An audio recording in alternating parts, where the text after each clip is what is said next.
Hi, welcome to Bad Movie Reviews.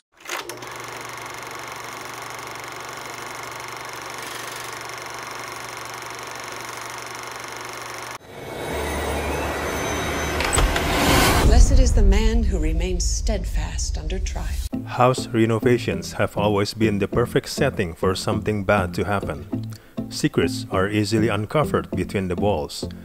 It's a trope that has long been used in horror films, but in modern times it seems to have become a little underappreciated. With that said, the premise for Girl on the Third Floor felt strong before it even started. But a loss of direction and a strange tone of misogyny throughout leaves Travis Stevens' film never quite hitting the mark.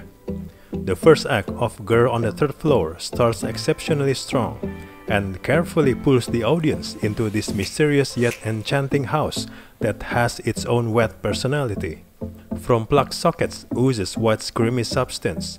From the walls comes a black fall goo, and small marbles seem to appear from nowhere, ready to cause many accidents. We also start out rooting for the lead. It's clear he's had a bad past, but actor Philip Jack Brooks, more commonly known by his wrestling stage name CM Punk, really does well at managing to hook us into believing that he's truly changed for the better and wants to dedicate his new life to his wife and his baby.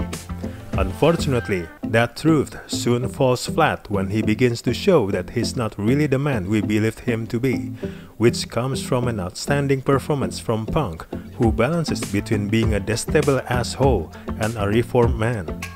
As he slips into his woman-exploiting ways, the film takes a hideously misogynistic turn, and for no real reason. This is where Girl on the Third Floor begins to demolish itself. Although there are some relations to the storyline that explains the demeaning factors towards women, it seems that those reasons could have still been explained without going full-on misogynistic. The way the women are portrayed in this film is horrendously demeaning. They are made to carry awful men's children. They are designed to be pieces of meat made for fucking. Even when they die at the hands of sex slavery, they continue to be forced into the afterlife. The entirety of their representation sits very badly and made me feel very uncomfortable when watching. This way of presenting women in the film even led to some women in the audience at Fright Fest leaving the screening, which is such a disappointment considering there have been so many movements within horror to stop women feeling they are not represented how they should be.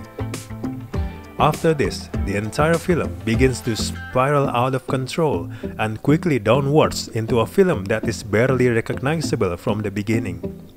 Nothing really makes sense anymore, with the biggest confusion being all the sticky, wet and gross fluids that ooze out of every orifice in the house.